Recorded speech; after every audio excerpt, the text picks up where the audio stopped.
two, let's read the question. Question says, consider three vectors, vector A, vector B and vector C. Let magnitude of vector A is equal to 2, magnitude of vector B is equal to 3 and vector A is equal to vector B cross vector C. If alpha belongs to close interval 0 to pi by 3 is the angle between the vector B and C, then the minimum value of 27 times of magnitude of C minus A square is equal to, option A is 110, option B is 124, option C is 105, option D is 121. First we see the key concept. देखिए अगर दो vector हैं, vector A और vector B की cross product के magnitude की हम बात करें तो वो किसके इक्वल होता है, वेक्टर ए का मैग्नीट्यूड इंटू वेक्टर बी का magnitude into sine of angle between them, अगर इनके बीच में हमें थीटा एंगल ले रही हूं तो ओके इसी का हम यूज करेंगे।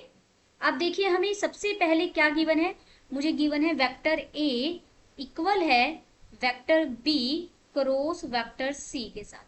अगर मैं दोनों तरफ डॉट प्रोडक्ट ले लूं विद सी तो ये क्या हो जाएगा, vector B cross vector C, इसकी डॉट प्रोडक्ट वेक्टर सी के साथ, और राइट हैंड साइड में तो स्केलर ट्रिपल प्रोडक्ट को रिप्रेजेंट कर रहा है ना, जिसमें दो वेक्टर सेम है तो ये वैल्यू क्या देगा, 0।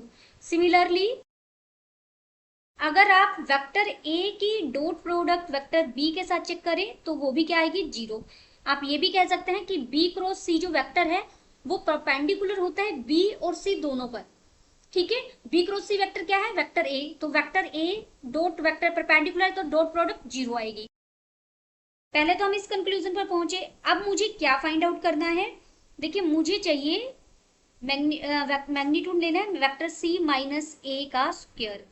ये किसके इक्वल होगा, this is equal to vector C का मैग्नीट्यूड का स्क्वायर प्लस वेक्टर ए के मैग्नीट्यूड का square minus 2 vector A dot vector C.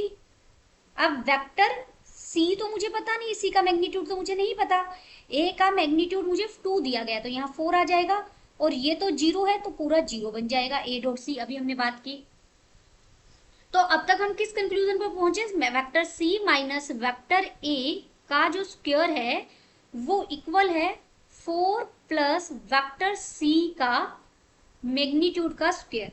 अब मुझे सी का मैग्नीट्यूड और मिल जाए तो काम बन जाएगा। अब हमें स्टेटमेंट में क्या दिया गया है, अल्फा एंगल है बी और सी का, तो बी और सी के क्रॉस प्रोडक्ट की बात करेंगे।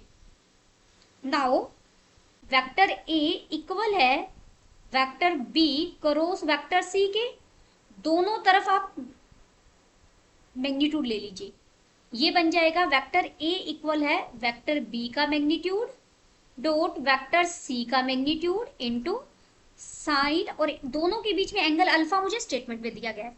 वेक्टर ए के मैग्नीट्यूड की वैल्यू 2 है, वेक्टर बी के मैग्नीट्यूड की वैल्यू 3 है, वेक्टर सी का मैग्नीट्यूड मुझे नहीं पता और ये साइन अल्फा दिया गया हमें।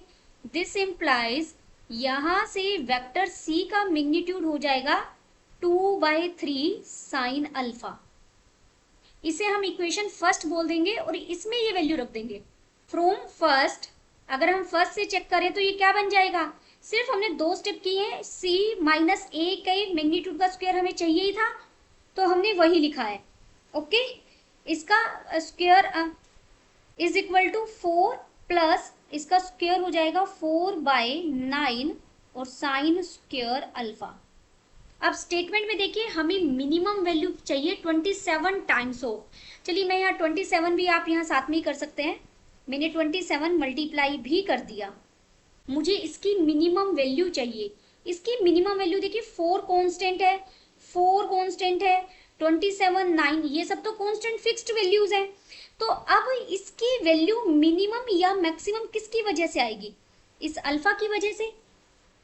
अल्फा किसके बीच में लाई कर रहा है, क्लोज इंटरवल 0 से π/3 के बीच में।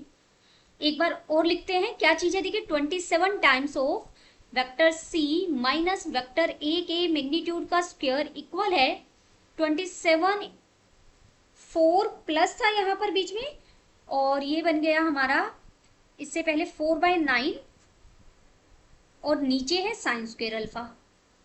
अब मुझे इसे मिनिमम करना है ये साइन स्क्वायर अल्फा जब मैक्सिमम होगा तो हमारा ये वैल्यू क्या हो जाएगी, मिनिमम, क्योंकि साइन अल्फा पे डिपेंड करता है और वो डिनोमिनेटर में है।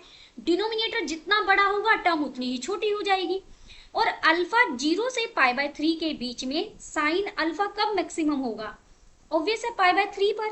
π/3 पर ये वैल्यू कितनी लेगा, √3/2, यानी when sine alpha is equal to, sine alpha is maximum कब होगा, दिस इज √3/2। मैंने इसको इधर ब्रैकेट में लिख दिया और ये इक्वेलिटी मैं ऊपर वाले के लिए लिख रही हूँ। ये 27 और ये हो गया 4 + 4/9 और इसकी वैल्यू √3/2 यानी 3/4 हो गई। 4 मैंने मल्टीप्लीकेशन में ऊपर ही लिख दिया। अब आपने इसे कैलकुलेट करना है सिर्फ। 27 तो बाहर है हमारा, इंटू अंदर क्या बन गया, ये 4 + 60/27। आप इसे सोल्व करेंगे, हो जाएगा 4 × 27 + 16, कैलकुलेशन करेंगे 8 + 16 और ये मुझे दे देगा 124। ये कैलकुलेशन पार्ट है। 124 इसकी मिनिमम वैल्यू आ गई। कौन सा ऑप्शन सही है, option B is correct. Hope you understood it well, best of luck.